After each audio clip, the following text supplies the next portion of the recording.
ಎಲ್ಲ ಧ್ಯಾನ ಆತ್ಮಬಂಧುಗಳಿಗೂ ನನ್ನ ಅನಂತ ಕೋಟಿ ನಮನಗಳು. ಮೊದಲನೇದಾಗಿ ಈ ಧ್ಯಾನ ಪ್ರಪಂಚವನ್ನ ಜಗತ್ತಿಗೆ ತಿಳಿಸಿಕೊಟ್ಟಿರ್ತಕ್ಕಂಥ ಬುದ್ಧ ದೇವರಿಗೂ ಹಾಗೂ ಅವರಿಂದ ಪ್ರೇರಣೆಗೊಂಡು ಇದನ್ನು ಹೆಚ್ಚು ಸರಳಗೊಳಿಸಿರ್ತಕ್ಕಂಥ ಮಹಾವತಾರ ಬಾಬಾಜಿಯವರಿಗೂ ಮತ್ತು ಇದನ್ನು ಈಗಿನ ಜನರೇಷನ್, ಈಗಿನ ಕಾಲದ ಜನರಿಗೆ ಎಲ್ಲದಕ್ಕೂ ವಿಶೇಷವಾಗಿರ್ತಕ್ಕಂಥ ಮಂತ್ರ, ಜಪ, ಪೂಜೆ ಇವೆಲ್ಲದಕ್ಕಂತಲೂ ವಿಶೇಷವಾಗಿರ್ತಕ್ಕಂಥದ್ದು, ಸರಳವಾಗಿರ್ತಕ್ಕಂಥದ್ದು ಮತ್ತು ಸುಲಭವಾಗಿರ್ತಕ್ಕಂಥದ್ದು ಮತ್ತು ಯಾರು ಬೇಕಾದ್ರೂ ಮಾಡಬಹುದು. ಇಲ್ಲಿ ಯಾವುದೇ ತರದ ಪಕ್ಷ, ಜಾತಿ, ಗಂಡು ಹೆಣ್ಣು ಅಂತಕ್ಕಂಥ ಭೇದ ಭಾವ ಇಲ್ಲದೆ ಯಾರು ಬೇಕಾದ್ರೂ ಯಾವಾಗ್ಲೂ ಸರಳವಾಗಿ ಮಾಡಬಹುದು, ಇದನ್ನ ಸಾಧಿಸಬಹುದು ಅಂತಕ್ಕಂಥದ್ದನ್ನ ಇಡೀ ಪ್ರಪಂಚಕ್ಕೆ ತೋರಿಸ್ಕೊಟ್ಟಿರ್ತಕ್ಕಂಥ ಪತ್ರಿಜಿ ಗುರುಗಳು ಅವ್ರಿಗೆ ಕುಟುಂಬಕ್ಕೆ ಅನಂತ ಕೋಟಿ ನಮನಗಳನ್ನ ಸಲ್ಲಿಸುತ್ತಾ ಈ ಒಂದು ಅವಕಾಶವನ್ನು ಮಾಡಿಕೊಟ್ಟಿರ್ತಕ್ಕಂಥ ಮಹಾವತಾರ ಫೌಂಡೇಶನ್ ಫೌಂಡರ್ ಆಗಿರ್ತಕ್ಕಂಥ ರಂಗನಾಥ್ ಗುರುಜಿ ಮತ್ತು ಅವರ ಕುಟುಂಬದವರಿಗೆ ಅನಂತ ಕೋಟಿ ನಮನಗಳು. ಹಾಗೆಯೇ ತಾವೆಲ್ಲರೂ ಕೂಡ ಇಷ್ಟೊಂದು ಆಸಕ್ತಿಯಿಂದ ಪ್ರತಿದಿನ ಬೆಳಗಿನಿಂದ ಹಿಡಿದು ಸಾಯಂಕಾಲದವರೆಗಿನ 4 ಸೆಷನ್ ನಡೆದ್ರೆ, ಕೆಲವರಂತೂ 4 ಸೆಷನ್ ಅಲ್ಲಿ ಇದ್ದು ಕೂಡ ಜ್ಞಾನವನ್ನು ತಗೊಳ್ತಾ ಇದಾರೆ. ಅದನ್ನೆಲ್ಲ ನೋಡಿದ್ರೆ ಖುಷಿ ಆಗುತ್ತೆ. ಹಂಗಾರೆ ಈ ಧ್ಯಾನದ ಅವಶ್ಯಕತೆ ಎಷ್ಟೊಂದು ಇದೆಯಲ್ಲ ಜನಕ್ಕೆ ಅಂತ ಹೇಳ್ಬಿಟ್ಟು. ಎಷ್ಟೋ ಜನ ಊಟ ಬಿಟ್ಟು, ಕೆಲವು ಸರಿ ಕೆಲಸ ಬಿಟ್ಟು ಕೂಡ ಇದನ್ನ ತಗೊಳ್ಳಿಕ್ ಸಿದ್ಧಿರ್ತಾರೆ. ಯಾಕಂದ್ರೆ ಈ ಜ್ಞಾನನ ಆಗಿರುತ್ತೆ. ಇದು ಈ ತರದ ಒಂದು ಜ್ಞಾನವನ್ನ ಹಂಚ್ಕೊಳ್ಳಿಕ್ಕೆ, ಹೆಚ್ಚು ಪ್ರಸಾರ ಮಾಡ್ಲಿಕ್ಕೆ ತಾವೇ ಸ್ವತಃ ಚಾನಲ್ ಅನ್ನು ಕ್ರಿಯೇಟ್ ಮಾಡಿ ನಮ್ಗೆಲ್ಲರಿಗೂ ಅವಕಾಶ ಮಾಡಿಕೊಟ್ಟಿರ್ತಕ್ಕಂಥ ರಂಗನಾಥ್ ಗುರುಜಿಗಳು ನಿಜಕ್ಕೂ ಕೂಡ ಅವರು ದೈವಿ ಪುರುಷರೇ. ಅವರು ಭಗವಂತನ ಆಜ್ಞೆಯಿಂದ ಯಾವ್ದು ನಡೆಯಲ್ಲ ಅಂತಾರಲ್ಲ, ಹಂಗೆ ಅವರು ದೈವಿ ಪುರುಷರೇ ಅಂತ ಹೇಳ್ಬೋದು. ಇಷ್ಟೊಂದು ಅವರು ಜ್ಞಾನದ ಒಂದು ಸಂಶೋಧನೆಯಲ್ಲಿ, ರಿಸರ್ಚ್ ಅಂತ ಹೇಳ್ತಾರಲ್ಲ, ಸಂಶೋಧನೆಯಲ್ಲಿ ಆಳಕ್ಕೆ ಹೋಗ್ತಾ ಇದಾರೆ. ಅವ್ರು ಎಷ್ಟು ಆಳಕ್ಕೆ ಹೋಗ್ತಾ ಇದಾರೆ ಅಂತಂದ್ರೆ, ಒಂದು ಬುಕ್ಸ್ ಯಾವ್ದಾದ್ರು ಸಿಕ್ತು ಅಂತಂದ್ರೆ ಅದನ್ನ ತಗೊಂಡ್ ಪರ್ಚೇಸ್ ಮಾಡಿ ಕಂಪ್ಲೀಟ್ ಓದಿ ಅದನ್ನ ತಾವು ಮನನ ಮಾಡ್ಕೊಳ್ಳೋವರೆಗೂ ಸಮಾಧಾನ ಇಲ್ಲ. ಬರೀ ಮನನ ಮಾಡ್ಕೊಂಡು ಅಷ್ಟೇ ಬಿಡಲ್ಲ, ಮತ್ತೆ ಬಂದ ತಕ್ಷಣ ನಮ್ಮ ಚಾನಲ್ಗೆ ಹೇಳ್ತಾ ಇದಾರೆ. ಒಂದ್ ಸಣ್ಣ ಅವಕಾಶ ಸಿಕ್ಕರೆ ಸಾಕು ಅವ್ರಿಗೆ, ಅಲ್ಲಿ ಹೊಸ ವಿಷಯವನ್ನು ಕೊಡ್ತಾನೆ ಇರ್ತಾರೆ. ಇಷ್ಟಹ ಜ್ಞಾನವನ್ನು ನಾವು ಪಡ್ಕೊಳಕ್ ಆರಂಭ ಮಾಡಿದ್ದು ನಾನ್ ಬಂದ್ಬಿಟ್ಟು ಮೊದ್ಲಿಂದನೂ ಕೂಡ ಹೇಳ್ಬೇಕು ಅಂತಂದ್ರೆ ಜಾಸ್ತಿ ಪೂಜೆಗೆ ಒತ್ತು ಕೊಟ್ಟಿರ್ತಕ್ಕಂಥ ವ್ಯಕ್ತಿ ನಾನು. ಅಂದ್ರೆ ಪೂಜೆಯಿಂದನೇ ಫಲ ಪಡ್ಕೋಬಹುದು, ಅದು ಮಾತ್ರ ಸಾಧ್ಯ. ಭಗವಂತನ ಕೃಪೆಗೆ ಪಾತ್ರ ಆಗ್ಬೇಕಂತಂದ್ರೆ ಪೂಜೆಯನ್ನ ಹೆಚ್ಚು ಹೆಚ್ಚು ಪೂಜೆ ಮಾಡೋದ್ರಿಂದ ಆಗುತ್ತೆ ಅಂತ ಹೇಳ್ಬಿಟ್ಟು. ಹಾಗಂತ ಪೂಜೆಯನ್ನ ಎಷ್ಟೋ ಜನ ನಿರಂತರ ಪೂಜೆ ಮಾಡಿದವರು ಇದ್ದಾರೆ. ನಾವು ಬಾಳ ಅಂತಂದ್ರೆ ಸಾಮಾನ್ಯವಾಗಿ ಕೃಷಿಕರಾಗಿರೋದ್ರಿಂದ ಬೆಳಗಿನ ಸಮಯದಲ್ಲಿ ಏನು ಹೊಲಕ್ಕೆ ಹೋಗೋ ಪೂರ್ವದಲ್ಲಿ ಸ್ನಾನ ಮಾಡಿ ಪೂಜೆ ಮಾಡಿ ಹೋಗ್ಬೋದಷ್ಟೇ, ಅಥವಾ ಸಮಯ ಬಿಡು ಮಾಡ್ಕೊಂಡ್ ಮಾಡ್ಬೋದು. ಬಾಳ ಅಂದ್ರೆ 10 ನಿಮಿಷ 15 ನಿಮಿಷ ಪೂಜೆ ಮಾಡ್ಬೋದು. ಇಷ್ಟ ಮಾಡಿದ್ರೆ ನಮಗೆ ಭಗವಂತ ಒಲಿತಾ ಇಲ್ಲ ಅಂದ್ರೆ ಹೆಚ್ಚು ಮಾಡ್ಬೇಕು ಅಂತಂದ್ರೆ ನನ್ನಲ್ಲಿ ಒಂದು ಥಾಟ್ಸ್ ಬರ್ತಾ ಇದ್ವು. ನಿರಂತರ ಪೂಜೆ ಮಾಡೋದ್ರಿಂದ ಭಗವಂತ ಒಲಿತಾನ ಅಂತಂದ್ರೆ ಒಂದ್ಸಲ ಕ್ರಾಸ್ ಕ್ವಶನ್ ಬರ್ತಿದ್ವು. ಹಂಗಾರೆ ದೇವಸ್ಥಾನ, ಗುಡಿ ಗುಂಡಾರಗಳಲ್ಲಿ ಆ ದೇವರನ್ನ ಪೂಜೆ ಮಾಡ್ಲಿಕ್ಕೆ ಎಲ್ಲರೂ ಸೇರಿಬಿಟ್ಟು ಒಬ್ಬರನ್ನ ನೇಮಕ ಮಾಡಿರ್ತಾರೆ. ಅಯ್ಯಪ್ಪ ದಿನಾಲು ಬೆಳಗ್ಗೆ ಮಧ್ಯಾಹ್ನ ಸಾಯಂಕಾಲ 3 ಟೈಮ್ ಪೂಜೆ ಮಾಡ್ತಿರ್ತಾರೆ. ನಾನು ಯಾವ್ದು ಜಾತಿಯನ್ನ ಹರ್ಟ್ ಮಾಡಿ ಹೇಳಕ್ ಇಷ್ಟಪಡಲ್ಲ, ಪರಿಚಯ ಮಾಡೋದ್ರ ಸಲುವಾಗಿ ಹೇಳಲೇಬೇಕಾಗತ್ತೆ ಜಾತಿ ಅಂತೇಳಿ. ಪೂಜಾರಬ್ಬರು ಅಂತ ಹೇಳ್ತೀವಿ. ಅವ್ರು 3 ಟೈಮ್ ದೇವ್ರ ಪೂಜೆ ಮಾಡಿದ್ರು ಕೂಡ ಅದ್ರಲ್ಲಿ ನಾವು ಲೆಕ್ಕ ತಗೊಂಡ್ರೆ ಒಂದು 10 ಜನ 10 ದೇವಸ್ಥಾನ ಪೂಜೆ ಮಾಡ್ತಾ ಇದಾರೆ ಅಂತಂದ್ರೆ ಅದ್ರಲ್ಲಿ ಅಟ್ಲೀಸ್ಟ್ ಒಬ್ರಾದ್ರೂ ಪೂರ್ಣ ಭಕ್ತಿಯಿಂದ ಮಾಡೇ ಮಾಡಿರ್ತಾರೆ. ಕೆಲವ್ರು ಪಗಾರ ಕೊಡ್ತಾರಂತ ಮಾಡಿದ್ರೆ, ಕೆಲವ್ರು ಭಕ್ತಿಯಿಂದ ಮಾಡೇ ಮಾಡಿರ್ತಾರೆ. ಇದು ನನ್ ಕಾಯಕ, ಇದು ನನ್ ಸೇವೆ ಅಂತ ಹೇಳ್ಬಿಟ್ಟು. ಹಾಗಾದ್ರೆ ಅವ್ರಿಗೆ ಆದ್ರೂ ಅಟ್ಲೀಸ್ಟ್ ಭಗವಂತ ಒಲ್ದಿರ್ಬೇಕಾಗಿತ್ತಲ್ಲ. 3 ಟೈಮ್ ಪೂಜೆ ಮಾಡ್ತಾರೆ. ಒಂದೊಂದ್ಸರಿ ಒಂದೊಂದ್ ತಾಸು ಹೇಳಿದ್ರೆ 3 ತಾಸು ದೇವ್ರ ಪೂಜೆ ಮಾಡ್ಯಾರ ಅಂದ್ರೆ ಅವ್ರಿಗೆ ದೇವ್ರು ಒಲಿಬೇಕಾಗಿತ್ತಲ್ಲ. ಅವ್ರ ಕೆಲವೊಂದು ಸಮಸ್ಯೆಗಳನ್ನ ನೋಡಿದಾಗ, ಅವ್ರ ಕುಟುಂಬಕ್ಕೆ ಸಮಸ್ಯೆಗಳನ್ನ, ಆರ್ಥಿಕ ಸಮಸ್ಯೆಗಳನ್ನ ನೋಡಿದಾಗ ಮತ್ತೆ ಯಾಕೆ ಹಂಗಾರೆ ದೇವ್ರಿಗೆ ಒಲಿಲಿಲ್ಲ, ಅವ್ರಿಗೆ ಯಾಕೆ ದೇವರ ಅನುಗ್ರಹ ಆಗ್ಲಿಲ್ಲ, ಈ ತರ ಕ್ರಾಸ್ ಕ್ವಶನ್ ಬರೋ ನನಗೆ. ಹಂಗ್ ಮಾಡಿದ್ರು ಹಂಗಾರೆ ದೇವ್ರು ಅಲ್ಲಿಲ್ಲ, ಮತ್ತೆ ಹೆಂಗ್ ಮಾಡ್ಬೇಕು? ಈ ತರ ನಿಟ್ಟಿನಲ್ಲಿ ನಾನು ಕೆಲವು ಸಾರಿ ಬಹಳ ಆಳವಾಗಿ ನನ್ನಲ್ಲಿ ನಾನು ಆಲೋಚನೆಗಳನ್ನ ಮಾಡ್ಕೊಳ್ತಾ ಇದ್ದೆ. ಹೆಂಗ್ ಮಾಡ್ಬೇಕಂಗಾರೆ ಭಗವಂತನ ಆರಾಧನೆ ಅಂದ್ರೆ ಅವ್ನು ಹೊಲಿಸ್ಕೋಬೇಕಾದ್ರೆ ಏನ್ ಮಾಡ್ಬೇಕು? ಈ ನಿಟ್ಟಿನಲ್ಲಿ ನಾನು ಬಾಲ್ಯದಲ್ಲಿ ನೋಡಿದಂತ ಕೆಲವೊಂದಿಷ್ಟು ಕತೆಗಳು, ಸಿನಿಮಾಗಳು ನನಗೆ ಒಂದ್ಸರಿ ಹೆಚ್ಚು ಆಲೋಚನೆ ಜಾಸ್ತಿ ಮಾಡಕ್ ಹಚ್ಚವು. ಯಾಕಂದ್ರೆ ಭಕ್ತ ಕುಂಬಾರ ಭಕ್ತಿಯಲ್ಲಿ ಎಷ್ಟು ತಲ್ಲೀನನಾಗಿದೆ ಅಂದ್ರೆ ಕೊನೆಗೆ ತನ್ನನ್ನು ತಾನು ಮರೆತು ಬಿಟ್ಟು ಮಗು ಬಂದಿದೆ ಅನ್ನೋದನ್ನ ಪರಿಗಣನೆ ತಗೊಳ್ದಂಗೆ ಕಾಲಲ್ಲಿ ತಿಳಿದು ಬಿಟ್ಟ. ಹೌದಾ, ಇಂಥ ಕೆಲಸ ಮಾಡಿಲ್ಲ, ಕೈಯನ್ನು ಕತ್ತರಿಸ್ಕೊಂಡ. ನೋಡು, ಆ ಭಕ್ತಿ ಪರಾಕಾಷ್ಠೆ ಮುಟ್ಟಿದಾಗ ಏನಾಯ್ತು? ಹೋದ ಕೈಗಳು ಬಂದು ಕಳೆದಂತ ಮಗನು ಕೂಡ ಅಲ್ಲಿ ಮತ್ತೆ ಜನಿಸಿ ಬಂದ.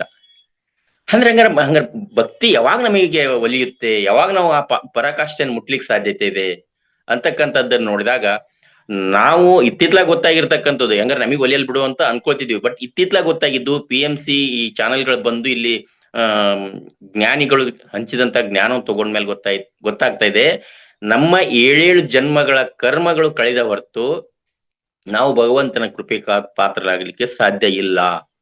ಅಂದ್ರೆ ಅದಾಗ್ಬೇಕು ಅಂತಂದ್ರೆ ಎಷ್ಟೋ ಸಾಧನೆ ಮಾಡ್ಲೇಬೇಕಾಗುತ್ತೆ. ನಾವು ನಿರಂತರ ಸಾಧನೆ ಮಾಡ್ಬೇಕಾಗುತ್ತೆ. ನಾವೇ ಮಾಡ್ತೀವಿ, ಒಂದಿಷ್ಟು ದಿವಸ ಮಾಡ್ತೇವಿ, ನಾವು ಅನ್ಕೊಂಡ್ ಟೈಮ್ಗೆ ಅದು ಆಗಿಲ್ಲ ಅಂತಂದ್ರೆ ಬಿಟ್ಟು ಹಾಕ್ಬಿಡ್ತೇವಿ. ಇದು ನನ್ನಿಂದ ಆಗಲ್ ಬಿಡು.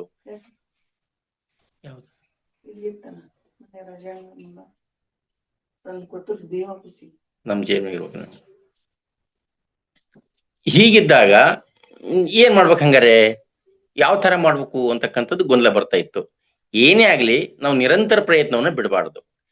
ಯಾಕೆ ಬಿಡಬಾರ್ದು ಅಂದ್ರೆ ಇದಕ್ಕೆ ಎಲ್ಲರಿಗೂ ಗೊತ್ತಿರ್ತಕ್ಕಂಥ ಉದಾಹರಣೆ, ಮಹಾತ್ಮ ಗಾಂಧೀಜಿಯವರಿಗೆ ಒಂದು ಸಲ ಆಫ್ರಿಕಾದಲ್ಲಿ ಟ್ರೈನ್ ನಲ್ಲಿ ಇವ್ರಿಗೆ ಕಪ್ಪು ಜನರಿಗೆ ಅವಕಾಶ ಇಲ್ಲ ಅಂತ ಹೊರಗೆ ದೂಡಿದಾಗ ಅವ್ರಿಗೆ ಹಠಾತ್ ಬಿಟ್ರು.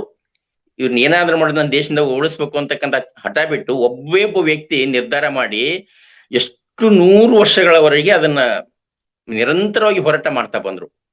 ಮಾಡ್ತಾ ಬಂದಾಗ ಕೊನೆಗೂ ಒಂದು ದಿವಸ ಅವ್ರಿಗೆ ಮುಕ್ತಿ ಸಿಕ್ತು, ದೇಶದಿಂದ ರಾಷ್ಟ್ರವನ್ನ ಸ್ವತಂತ್ರ ಮಾಡ್ಲಿಕ್ಕೆ ಸಾಧ್ಯ ಇತ್ತು. ಹಂಗಾರೆ ಎಲ್ಲರೂ ಸೇರಿದ್ರು ಅಷ್ಟು ದಿವಸ ಆಗುತ್ತೆ ಅಂತಂದ್ರೆ ನಾನು ಒಬ್ಬನೇ ಎಷ್ಟು ಪ್ರಯತ್ನ ಮಾಡಿದ್ರೆ ನನಗೆ ಭಗವಂತನ ಒಲಿಸ್ಲಿಕ್ಕೆ ಸಾಧ್ಯತೆ ಇದೆ ಅಂದ್ರೆ ನಿರಂತರ ಮಾಡ್ಲೇಬೇಕು. ಈ ಮಾಡ್ತಕ್ಕಂಥ ಸಂದರ್ಭದಲ್ಲಿ ಎಷ್ಟೋ ಅವಮಾನಗಳು, ಹಿಂಸೆಗಳು, ನಿಂದನೆಗಳು, ಭಯ ಇವೆಲ್ಲವೂ ಸೃಷ್ಟಿ ಆಗ್ತವೆ. ಅದಾದ ತಕ್ಷಣ ನಾವು ಮಾಡ್ತೇವೆ, ಅದನ್ನ ಬಿಟ್ಟು ಹಾಕ್ಬಿಡ್ತೀವಿ. ಇದು ಬಿಡೋದಲ್ಲ, ನಿರಂತರ ನಾವು ಹೋಗ್ತಾನೆ ಇರ್ಬೇಕು.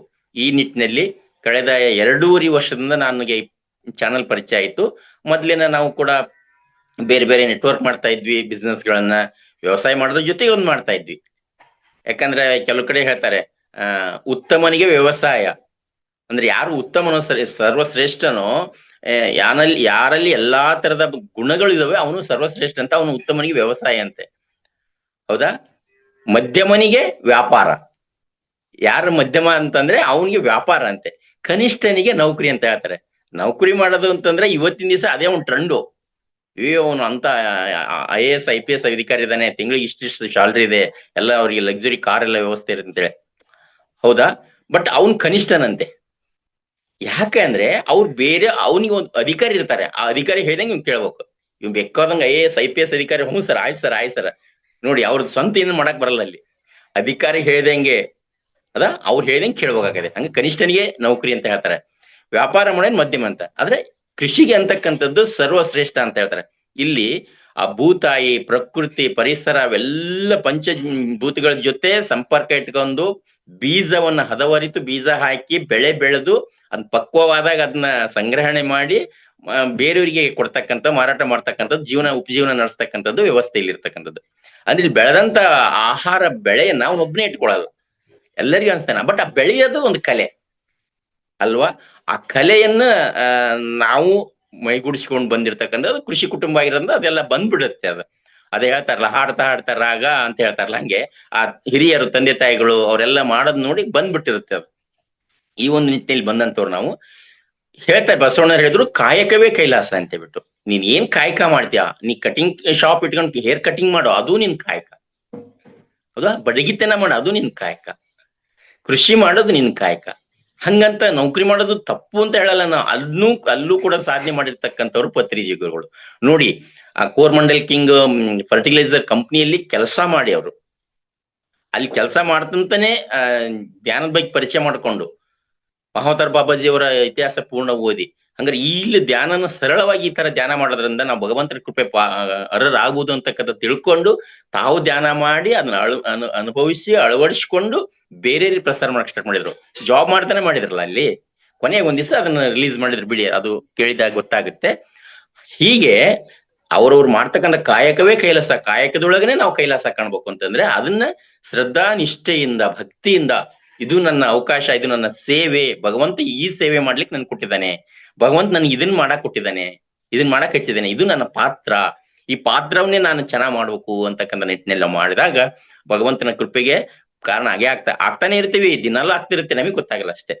ಸೂಕ್ಷ್ಮ ಯಾವಾಗ ನಾವು ಗಮನಿಸ್ತೇವೆ ಅವತ್ತಾಗುತ್ತೆ. ಈಗ ನೋಡಿ, ಇಷ್ಟೆಲ್ಲಾ ಜನ ಇದೀವಿ ಅಂತಂದ್ರೆ ನಾವು ನಿರಂತರವಾಗಿ ಭಗವಂತನ ಕೃಪೆಗೆ ಪಾತ್ರ ಆಗಿದ್ದೇವೆ. ಹೆಂಗಾಗಿದ್ದೇವಿ? ಗೊತ್ತಿದ್ದೋ ಗೊತ್ತಿಲ್ದೋ ನಾವು ಸೇವೆಯನ್ನು ಮಾಡ್ತಾ ಇದ್ದೇವೆ. ಮನೆಯವ್ರಿಗೆ ಇರ್ಬೋದು, ಹೊರಗಿನವ್ರಿಗೆ ಇರ್ಬೋದು. ಗೊತ್ತಿದ್ದೋ ತಿಳಿದನ್ನು ಸ್ವಾಧ್ಯಾಯ ಮಾಡ್ತಾ ಇದ್ವಿ, ಜ್ಞಾನ ಸಂಪಾದನೆ ಮಾಡ್ತಾ ಇದ್ವಿ. ಹಂಗಾಗಿ ಎಲ್ಲರೂ ಕೊಡ್ತಾ ಇದ್ವಿ. ಇಲ್ಲಿ ಕುಡಿದೀವಿ ಅಂತಂದ್ರೆ ಒಂದು ಒಳ್ಳೆ ವೇದ ಆಗದವಿ, ಒಂದು ಒಳ್ಳೆ ದಾರಿಲಿ ಇದೀವಿ ಅಂತ ಸದ್ಧತಿ ಹೊಂದ್ಲಿಕ್ ಬೇಕಿರ್ತಂತ ದಾರಿ. ಈಗ ನೋಡ, ನಾನ್ ಬರೀ ಪೂಜೆ ಮಾಡ್ಕೊಂತ ಇದ್ರೆ ಇನ್ ಏನ್ ಮಾಡ್ಬೇಕಿತ್ತು ಬಾಳ ಅಂತಂದ್ರೆ, ಇನ್ನು ವಿಧ ವಿಧ ಹೂಗಳನ್ನ ತಗೊಂಬಂದು ಅದೇ ಆ ಹಂಪಿ ವಿರೂಪಾಕ್ಷ ದೇವಸ್ಥಾನ ಪೂಜೆ ಮಾಡ್ತಕ್ಕಂಥ ಪೂಜಾರಿ ಅವರು ಕವಿನೇ ಆದ್ರ, ಅವರು ರನ್ನನ ಇರ್ಬೋದು. ಅವರು ಆ ಹೂಗಳನ್ನ ಭಗವಂತನ ವಿರೂಪಾಕ್ಷನ ಪೂಜೆಗೆ ಹೂಗಳನ್ನ ಕೀಳ್ಬೇಕಾದ್ರೆ ಹೇಳ್ತಿದ್ರಂತೆ, ಹೇ ಪರಿಜಾತ, ನಿನ್ನನ್ನ ನಾನ್ ತಗೊಳ್ತದನಿ, ನನ್ನ ಕ್ಷಮಿಸು, ಆ ನನ್ನ ಭಗವಂತನ ಅಂದಕ್ಕಾಗಿ ನಿನ್ನನ್ನು ಕೀಳ್ತಾ ಇದನಿ, ದಯವಿಟ್ಟು ನೊಂದ್ಕೋಬೇಡ ಅಂತ ಆ ಹೂವಿಗೆ ಗಿಡಕ್ಕೆ ಕ್ಷಮೆ ಕೇಳಿ ಆ ಹೂ ಕಿತ್ಕೊಂಡ್ಬರ್ತದಂತ. ಕಿತ್ಕೊಂಡ್ಬಂದಾಗ ಅದಕ್ಕೆ ವರ್ಣನೆ ಮಾಡ್ದಂತ, ವಿರೂಪಾಕ್ಷನ ಪಾದದಲ್ಲಿ ನಿನ್ನನ್ನು ಶೃಂಗಾರ ಮಾಡ್ತೇನಿ, ವಿರೂಪಾಕ್ಷನ ಹಣೆಯ ಮೇಲೆ ನಿನ್ನನ್ನು ಶೃಂಗಾರ ಮಾಡ್ಲಿಕ್ಕೆ ಇಡ್ತೇನಿ. ಹಂಗ ಅವ್ರು ವರ್ಣನೆ ಮಾಡಿ ಕ್ಷಮೆ ಕೇಳಿ ಗಿಡಗಳಿಂದ ಹೂವನ್ನು ಕೀಳ್ತಾ ಇದ್ರಂತೆ. ನೋಡು, ಅಂದ್ರೆ ಕಾಯಕದೊಳಗೆ ಎಷ್ಟು ನಾವು ತಲ್ಲೀನರಾಗಬೇಕು ಅಂತಂದ್ರೆ, ಆ ಕಾಯಕವೇ ಕೈಲಾಸ ಅಂತ ಬಸವಣ್ಣ ಸುಮ್ನೆ ಹೇಳಿಲ್ಲ. ನೀವು ಏನೇ ಮಾಡ್ರಿ ಅದರಲ್ಲಿ ಕಂಪ್ಲೀಟ್ ನಿಮ್ಮನ್ನ ತೊಡಗಿಸ್ಕೊಳ್ರಿ ಅಂತ ನಿಟ್ಟಿನಲ್ಲಿ ಬಸವಣ್ಣ ಹೇಳಿದಾರೆ. ಹಂಗೆ ನಾವು ಮಾಡ್ತಕ್ಕಂಥ ಕಾಯಕದೊಳಗ ಆಳದಲ್ಲಿ ಇದ್ದು ನಾವು ಏನೇ ಮಾಡ್ಲಿ, ಇಲ್ಲ ಬಿಡಿ ನಾನು ನೌಕರಿ ಮಾಡ್ಬೇಕಾಯ್ತು, ನಾನು ಕೃಷಿ ಮಾಡ್ಬೇಕಾಯ್ತು, ನಂಗೆ ಬಿಸ್ನೆಸ್ ಮಾಡ್ಬೇಕೈತಿ, ಏನೇ ಬರ್ತವೆ, ಬಟ್ ನಿಮ್ಗೆ ಭಗವಂತ ಇಂಥದ್ದು ಅಂತ ಕೊಟ್ಟಿದ್ದಾನೆ, ಅದೇ ಶ್ರೇಷ್ಠ ಅಂತಕ್ಕಂಥ ನಿಟ್ಟಿನಲ್ಲಿ ನಾವು ತಿಳ್ಕೊಂಡು ಅದನ್ನ ಮಾಡಿದ್ರೆ ಅಲ್ಲಿನೂ ಕೂಡ ನಾವು ಕಾಣಬಹುದು. ನೋಡಿ, ನಮಗೆ ಹೇಳ್ಬೇಕು ಅಂತಂದ್ರೆ ನೀವೆಲ್ಲ ಸಿಗಕ್ ಹೆಂಗ್ ಸಾಧ್ಯತೆ ಇತ್ತು? ಭಗವಂತೆ ಮಾಡಿದ್ರೆ ಟೆಕ್ನಾಲಜಿನ ರೆಡಿ ಮಾಡ್ಸಿದ ವಿಜ್ಞಾನಿಗಳ ಕಡೆಯಿಂದ, ಹೌದಾ? ಟೆಕ್ನಾಲಜಿ ರೆಡಿ ಆಗಿದ್ದಕ್ಕ ಮೊಬೈಲ್ ಬಂತು. ಮೊಬೈಲ್ ಬಂದಿದ್ದಕ್ಕ ನಾನ್ ನಮ್ಮೂರಾಗ ನಮ್ಮ ಮನ್ಯಾಗ ಕುಂತೀನಿ, ನೀವು ನಿಮ್ಮ ಊರಾಗ ನಿಮ್ಮ ಮನ್ಯಾಗ ಕುಂತೀರಿ. ಆ ಟೆಕ್ನಾಲಜಿ ಬಂದಕ್ಕೆ ನಾವೆಲ್ಲರೂ ಸೇರ್ತಾ ಇದ್ವಿ. ಈ ಆತ್ಮ ಬಂಧುಗಳು ಹಂಗಾರೆ ಎಷ್ಟೊಂದು ಕೋಟಿ ಜನ ಇದಾರೆ, ಎಲ್ಲರೂ ಬರ್ತಾ ಇದಾರ? ಇಲ್ಲ, ಕೆಲವು ಜನ ಮಾತ್ರ. ಈಗ ತಾನೇ ಬಾಲಕೃಷ್ಣ ಸರ್ ಹೇಳಿದ್ರು ನೋಡಿ, 100ರಲ್ಲಿ 9%, ಹೌದಾ, 9% ನಲ್ಲಿ ಆತ್ಮ ಇದನ್ನು ಪಡಿತಕ್ಕಂಥವ್ರು 1% ಅಂತ ಹೇಳಿದ್ರು. ಅಂದ್ರೆ ಇದ್ರಲ್ಲಿ ಎವರೇಜ್ 100ಕ್ಕೆ 1 ಅಂತಂದ್ರು ಕೂಡ ಇನ್ನೂ ಆಗ್ಬೇಕಾಯ್ತು ಬಹಳ ಇದೆ. ಹಂಗಾರೆ ಬೇರೆಯವ್ರಿಗೆ ಯಾಕಾಗಿಲ್ಲ? ಅದ್ರ ಬಗ್ಗೆ ತಲೆ ಕೆಡ್ಸ್ಕೊಳ್ಳೋದು ಬೇಕಾಗಿಲ್ಲ. ನಾವು ನನಗೇನಾಗಿದೆ ಅಷ್ಟು ನಾವು ನೋಡ್ಕೋಬೇಕಷ್ಟೇ. ಈ ನಿಟ್ಟಿನಲ್ಲಿ ನೋಡಿದಾಗ ಪ್ರತಿದಿನ ಅಟ್ಲೀಸ್ಟ್ ಕೆಲವರಿಗೆ ಧ್ಯಾನ ಆಗ್ತೇ ಇರ್ಬೋದು. ಸರ್, ನಾನು ಎಷ್ಟು ವರ್ಷದಿಂದ ಧ್ಯಾನ ಮಾಡ್ತಾನೆ, ನನ್ಗೆ ಗೊತ್ತ ಈ ಶೂನ್ಯ ಸ್ಥಿತಿ ಹೋಗ್ತಾನೆ ಇಲ್ಲ, ನನಗೆ ಆಲೋಚನೆ ಇಲ್ತಾನೆ ಇಲ್ಲ, ಓಡೋಡ್ ಹೋಗ್ತಾ ಮತ್ತು ಮೈಂಡ್ ಕಂಟ್ರೋಲ್ ಆಗ್ತಾ ಇಲ್ಲ, ಹಂಗಾರೆ ನನಗೆ ಧ್ಯಾನ ಆಗೇತೆ ಇಲ್ಲ. ಹೆಂಗ? ಅದೇನು ಬೇಕಲ್ಲ, ನಿಮಗೆ ಭಗವಂತನ ಕೃಪೆ ಆಗಿರೋದಕ್ಕನ ಈ ಚಾನಲ್ ಪರಿಚಯ ಆಗಿದೆ. ಆ ಚಾನಲ್ ಪರಿಚಯ ಆಗಿದ್ದಕ್ಕೆ ನಿಮ್ಗೆ ಜ್ಞಾನ ಸಿಗ್ತಾ ಇದೆ. ನಿಮಗೆ ವೈಯಕ್ತಿಕವಾಗಿ ಧ್ಯಾನ ಆಗ್ತಾ ಇತ್ತು, ಅದು ಬೇಕಾಗಿಲ್ಲ, ಬಟ್ ಜ್ಞಾನ ಸಿಗ್ತಾ ಇತ್ತಲ್ಲ. ಇವತ್ತು ನೋಡಿ, ಬಾಲಕೃಷ್ಣ ಸರ್ ಬಂದ್ರು, ಇವತ್ತು ಒಂದು ಹೊಸ ವಿಷಯ ಹೇಳಿದ್ರು, ನಾಳೆ ಮತ್ತೊಬ್ಬ ಮಾಸ್ಟರ್ ಬರ್ತಾರೆ, ಮತ್ತೊಂದು ಹೊಸ ವಿಷಯ ಹೇಳ್ತಾರೆ. ಇವೆಲ್ಲ ವಿಷಯಗಳನ್ನ ಕೇಳ್ತಾ ಇದಿರಲ್ಲ, ಅಟ್ಲೀಸ್ಟ್ ಕೇಳುವ ಭಾಗ್ಯ ಏನಾದ್ರೂ ಸಿಕ್ಕಿತ್ತಲ್ಲ, ಇದೇ ಭಗವಂತನ ಕೃಪೆ ಅಂತ ನಾನು ಅನ್ಕೊಳ್ತೀನಿ ಅಲ್ವಾ? ಈ ತರ ಅನುಭವವನ್ನು ಹೇಳ್ತಾರೆ. ಮೊನ್ನೆ ನೋಡಿ, ಉಮಾರಾಮನ ಇವರು ಲಕ್ಷ್ಮೀ ಮೇಡಮ್ ಅವ್ರು ಹೇಳ್ಕೊಂಡ್ರು, ಆಮ್ಯಾಕ ಮತ್ತೊಂದಿಬ್ರು ಶೇರಿಂಗ್ ಮಾಡ್ಕೊಂಡ್ರೆ ಹೆಂಗಿತ್ತು ಅವ್ರ ಅನುಭವ ಅಲ್ವಾ? ಹೀಗೆ ನೀವು ಒಂದ್ ದಿವಸ ಕೇಳ್ತಾ ಹೋದಾಗ ನಿಮ್ಮಲ್ಲಿ ಬದಲಾವಣೆ ಸ್ಟಾರ್ಟ್ ಆದಾಗ ಮುಂದೊಂದ್ ದಿವಸ ನೀವು ಹೇಳಕ್ ಸ್ಟಾರ್ಟ್ ಮಾಡ್ತೀರಿ. ಅದೇ ಪ್ರೋಗ್ರೆಸ್, ಅದೇ ಪ್ರಗತಿ. ಹಿಂಗ್ ಮಾಡ್ತಾ ಹೋದಾಗ, ಹಂಗಂತ ಭಗವಂತನ ಕೃಪೆ ಹೊಂದೋದು, ಅವನ ಸಾಕ್ಷಾತ್ಕಾರ ಹೊಂದೋದು ಅಂದ್ರ ಇನ್ ಪಿಕ್ಚರ್ಗಳ ನೋಡ್ತಾವಲ್ಲ, ಅವನು ಹೊಲದ ತಕ್ಷಣ ಪ್ರತ್ಯಕ್ಷ ಆಗ್ತಾನ, ಒಂದು ಹೂ ಮೂಡ್ತತಿ, ಭಗವಂತ ಪ್ರತ್ಯಕ್ಷ ಆಗ್ತಾನ, ತಥಾಸ್ ಅಂತ ಹೇಳ್ತಾನ. ಹಂಗ್ ಬೇಕಾಗಿಲ್ಲ. ನಮ್ಗೆ ಏನಾಗಿದೆ, ನಾವು ಅನ್ಕೊಂಡಂತ ಕೆಲಸಗಳು ಆಗ್ತಾ ಇದಾವೆ, ನೆಮ್ಮದಿ ಇದೆ, ಅದಕ್ಕಂತೂ ಮುಖ್ಯವಾಗಿ ಆರೋಗ್ಯ ಇದೆ. ಇಲ್ಲಿ ಆರೋಗ್ಯ ಚೆನ್ನಾಗಿದ್ರೆ ನಾವು ಉಳಿದವೆಲ್ಲವನ್ನು ಮಾಡ್ಬೋದು. ದೇಹನ ಸರಿ ಇಲ್ಲ, ದೇಹನ ಸಹಕಾರ ಕೊಡ್ತಾ ಇಲ್ಲ ಅಂತಂದ್ರೆ ನಾವೇನು ಮಾಡಕ್ಕಾಗಲ್ಲ. ಅಟ್ಲೀಸ್ಟ್ ಆರೋಗ್ಯ ಐತೆಲ್ಲ. ಆಮೇಲೆ ಯಾವುದೇ ತರದ ದುರ್ಘಟನೆಗಳು ನಡೀತಾ ಇಲ್ಲ. ಇಲ್ಲಿ ಯಾರು ಇಲ್ಲಿದ್ದೀರಾ, ದುರ್ಘಟನೆಗಳು ಆಗ್ತಾ ಇಲ್ಲ. ಆಕ್ಸಿಡೆಂಟ್ ಆಯ್ತಂತೆ, ಹಾವು ಕಡಿತಂತೆ, ಇವು ಆಗ್ತಾ ಇಲ್ಲ. ಆಮೇಲೆ ವಿರಸಗಳು ಬರ್ತಾ ಇಲ್ಲ ಕುಟುಂಬದಲ್ಲಿ. ಅಟ್ಲೀಸ್ಟ್ ಹೊಂದಾಣಿಕೆ ಬರ್ತಾ ಇದೆ. ಗಂಡ ಹೆಂಡತಿ, ಮಕ್ಕಳು, ಅತ್ತೆ ಸೊಸೆ ಏನ್ ಮಾಡಿದೆ, ಹೊಂದಾಣಿಕೆ ಬರ್ತದೆ. ಇವೆಲ್ಲವೂ ಪ್ರೋಗ್ರೆಸ್, ಪ್ರಗತಿಗಳೇ ಅಂತ ತಿಳ್ಕೋಬೇಕು.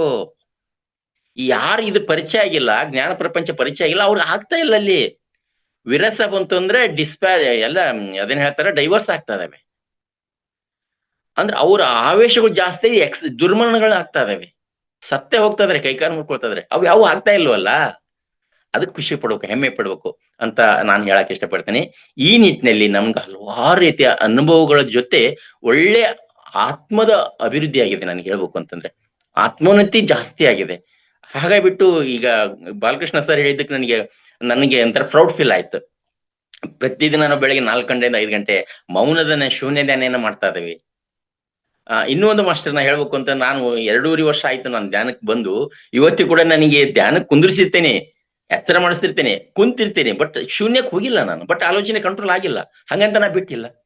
ಬರ್ಲಿ ನೋಡೋಣ, ಭಗವಂತನ ಕೃಪೆ ಯಾವಾಗ ಆಗುತ್ತಾ ಆಗ್ಲಿ, ಒಟ್ಟು ಹಾಗೆ ಆಗುತ್ತೆ, ಹೋಗೇ ಹೋಗ್ತೇನೆ ಅನ್ನೋದು ಕಾನ್ಫಿಡೆಂಟ್ ನನಗಿದೆ. ಬಿಡಂಗಿಲ್ಲ ಒಟ್ಟೆಷ್ಟು.